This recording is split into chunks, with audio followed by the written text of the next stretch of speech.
Meditation is something everyone can do. Here's how. Meditation is simpler than most people think. Make sure you're somewhere where you can relax into this process. Set a timer, and give it a shot. Take a seat.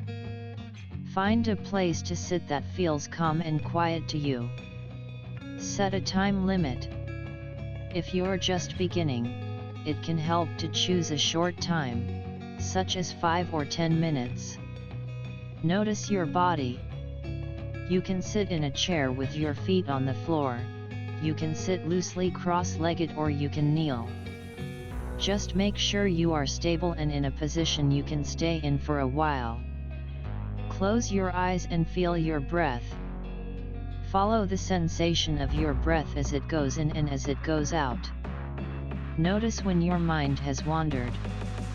Inevitably, your attention will leave the breath and wander to other places. When you get around to noticing that your mind has wandered in a few seconds, a minute, or 5 minutes, simply return your attention to the breath. Be kind to your wandering mind. Don't judge yourself or obsess over the content of the thoughts you find yourself lost in. Just come back. Close with kindness. When you're ready, gently lift your gaze while opening your eyes. Take a moment and notice any sounds in the environment. Notice how your body feels right now.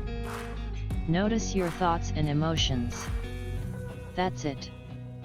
That's the practice. You focus your attention, your mind wanders, you bring it back, and you try to do it as kindly as possible and as many times as you need to. Now the next question is, how much should you meditate? Meditation is no more complicated than what we've described. It is that simple and that challenging. It is also powerful and worth it. The key is to commit to sit every day, even if it's for 5 minutes.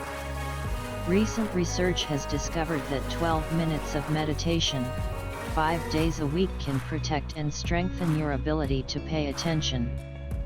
Enjoy the process and welcome the changes in your mind, body, and life, once you get into the habit of regular meditation. In the next video, we shall discuss about how to make mindfulness a habit.